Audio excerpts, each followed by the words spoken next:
My So, yeah, what do you have? You have cats, right? cats and a hedgehog. And the hedgehog is in the custody of my eldest in Bozeman.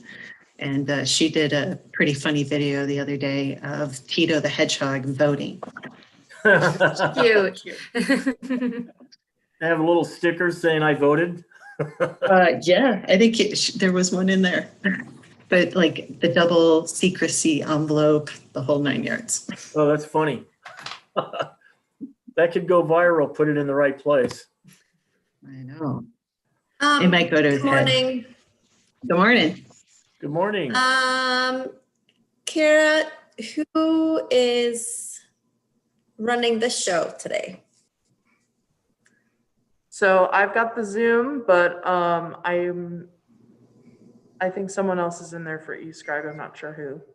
My But name's we're all good to go on Ashley, my and end. I'm doing the eScribe. Oh, hi, Ashley. Hi, You let me know when you're ready, okay? I'm ready to go. Okay, so then let's get going. Good morning, everyone. I am gonna call the Public Works Committee to order, and let's share. Great, thank you. Share the screen so that we can let people how to participate. You can join us by signing up for our virtual meetings. But if we, sorry, good morning. My coffee hasn't kicked in yet. If we can go back to the previous page, yes. You can join us by going to www.ci.missoula.mt.us webcasts. And you can also call, and if we can have the next screen up, thank you so much. You can call City Council, and if you participate via Zoom, you can raise your hand by dialing *9, *6 to unmute. You can always email City Council, and do we have that information to share? Maybe if we go back to the previous page. For some reason, it got off of the PowerPoint, so I'm not sure what happened, but Okay. we don't have that information. I should know this by now because I say this at every meeting, but I don't. So we will put it up when we have it, but you can always call City Council and email us at our standing phone number and email address. I do not see any public in the public comments for public comments, okay? So first things first, I'm gonna do a roll call and, or Ashley, if you can help me with that, that'd be great. Sure. Anderson, Anderson is not present. okay. Becerra, Present? Contos, Here. Harp, Present. Hess, Jones, Jones, I see present, but she might not have her camera on yet. okay. Merritt, Present. Ramos, He's absent. okay. Cheryl, Present. Vasika, Present. Von Lossberg, Here. West. Here. Great. And next we have minutes to approve from 10/21/20. Are there any changes to the minutes? Okay, see none, thus would stand approved. And next, public comment, but we still don't have anyone on the attendee list for public comment. So we'll move right along to item 1 on our agenda, and that is a resolution establishing the utility service area boundary. And Logan is here. Hello, I'm Logan McInnes, Utilities Engineer with Public Works. We can barely hear you, Logan. Well, I'll try to speak louder. Is That's- that better? Much Okay. better, yeah. Okay, thank you. Logan McInnes, Utilities Engineer with Public Works. So we've got 3 resolutions today that are all related to each other. They relate to the facilities plans we undertook for the water and wastewater utilities. And then the one that's the first one on your agenda is adopting the utility service area boundary. So as you're probably all aware, there has been for many years a wastewater service area boundary. But obviously, until the city acquired the water system, there wasn't a formal water service area boundary recognized by the city. So, the service areas are slightly different. The water system doesn't really go out Mullen Road or out to the Y. But, in meeting with, folks from planning and other staff, John Wilson at the time, we all thought it made the most sense to have a common boundary for the 2 utilities, even though today they don't necessarily serve the same area. So that was kind of, we just decided to move forward with that. And so that's kind of what we're asking you to approve today. There's a PDF of it in your packet. And I don't know if you want me to share it or if everybody just looks on their own screen. Sorry, I'm muted. If you could share it, that would be great. If it's too much trouble, then that's okay. But I think for the public, it would be good to see it.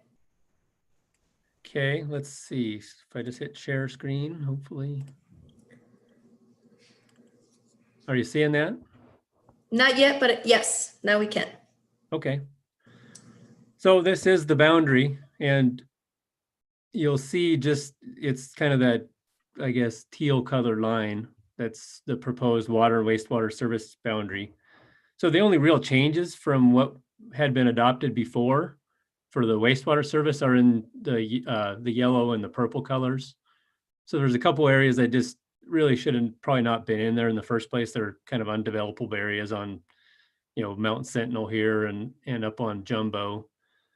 There's like this little purple area here. If you can see my mouse up by Elk Ridge is an area that was served by water and not by wastewater. So that's an area where we needed to expand it since we had water customers there.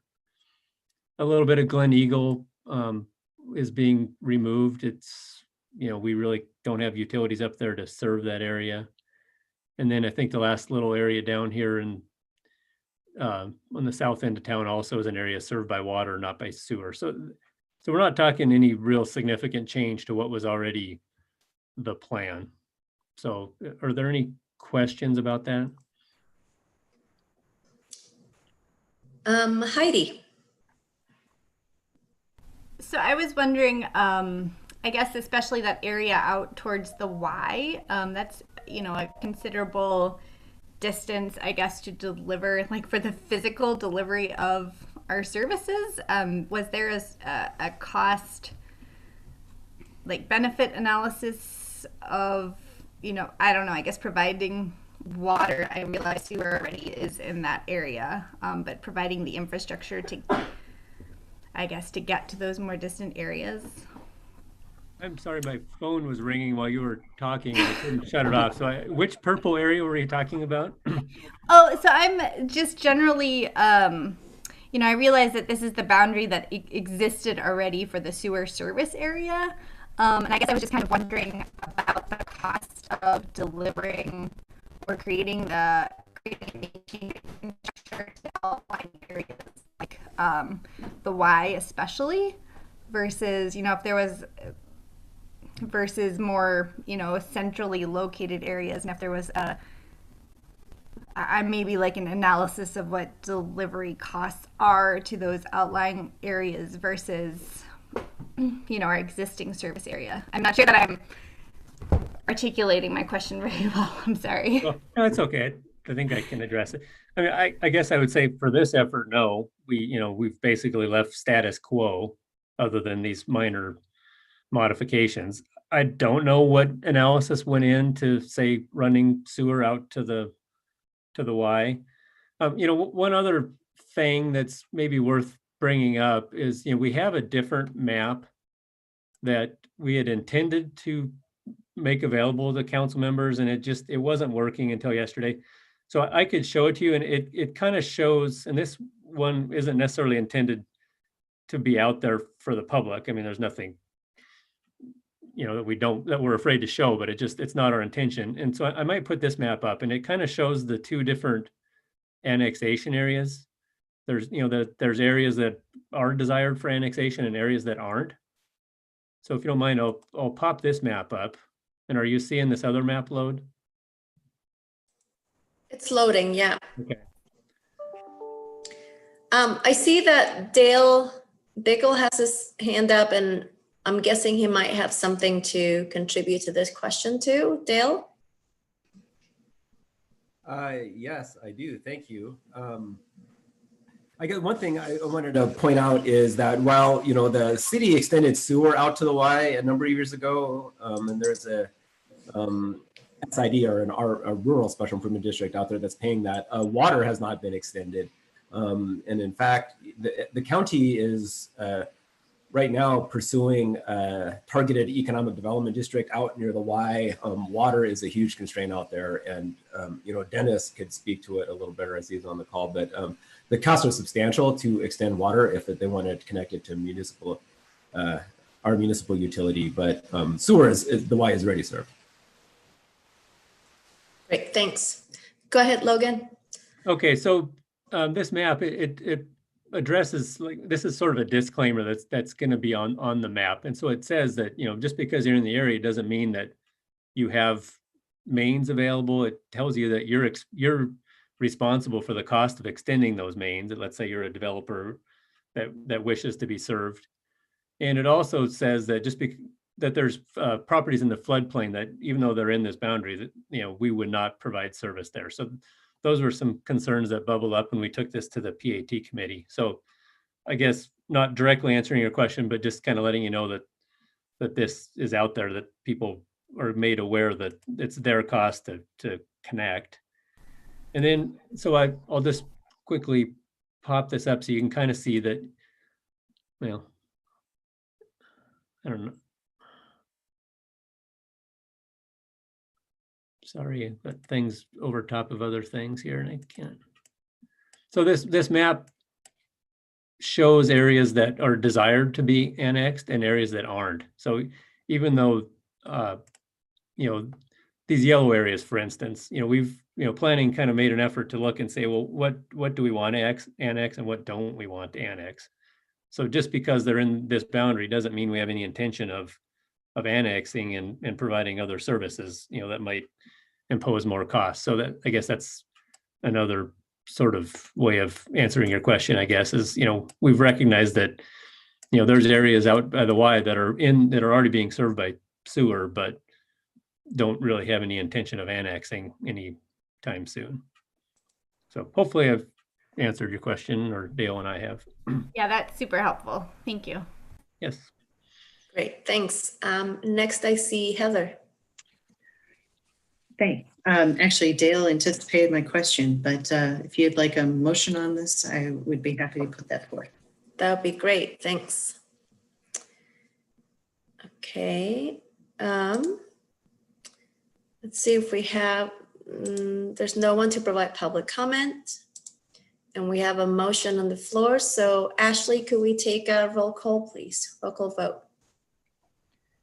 Becerra, Yes. Pontos, Yes. Harp, Yes. Jones, Yes. Merritt, Yes. Cheryl, Yes. Vasika, Yes. Von Lossberg, Yes. West. Yes. Okay, that's 9 yeses. Great. Thank you. So that will be on our consent agenda. And next we have a resolution adopting the wastewater facility plan. And you again. Okay, thank you. So yes, the facility planning effort kicked off in 2017. About the time the city acquired the water system, we launched into facility plans for both utilities with different firms. And went through an RFP process, selected Morrison Merrily.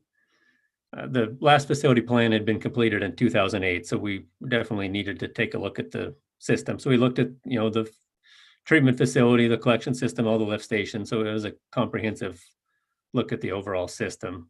And then did what we do in facilities plans efforts typically is identify, well, what capital do we need over the 20-year planning horizon to be able to serve new development and continue meeting our regulatory requirements.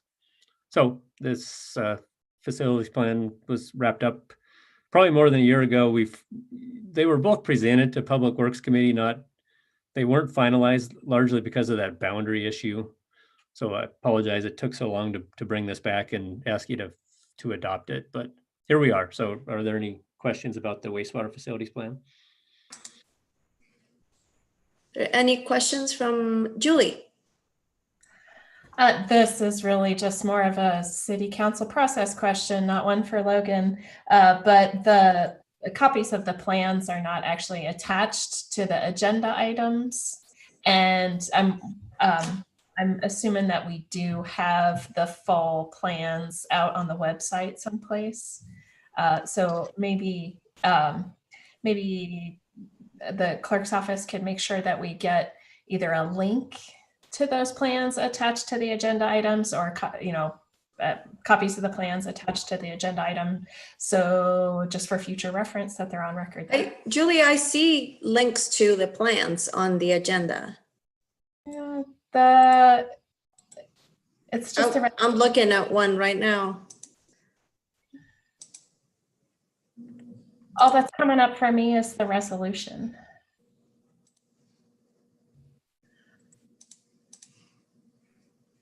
Am I missing something? All I see is the resolution as well.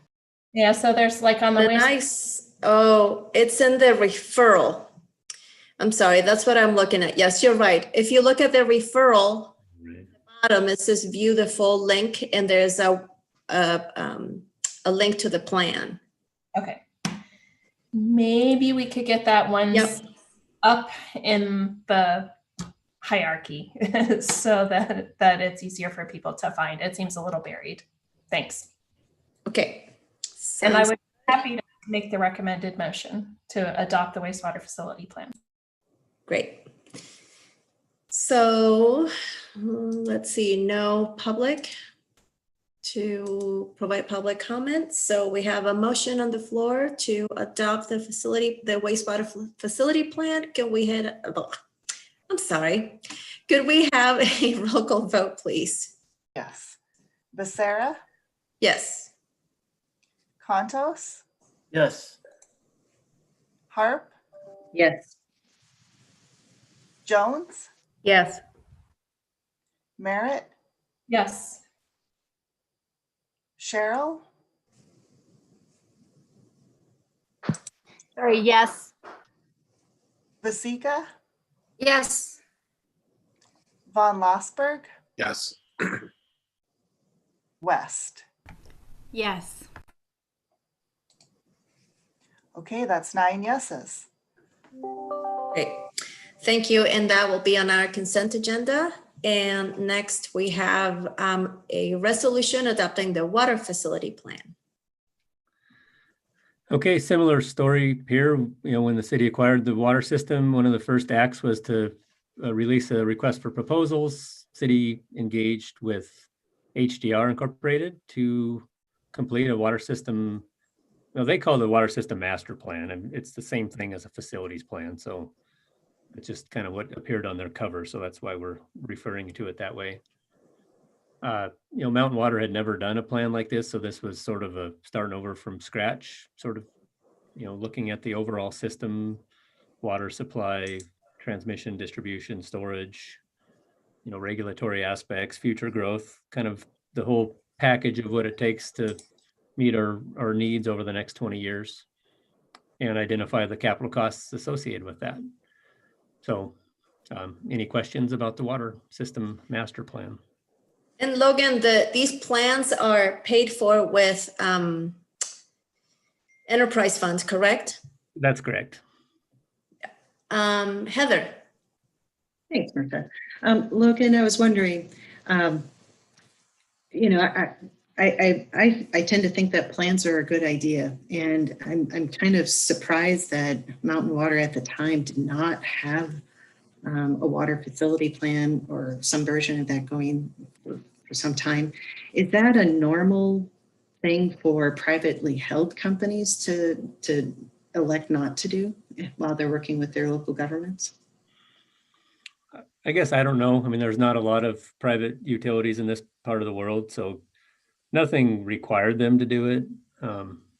I think Missoula, the city was required to do it for part of the bond financing.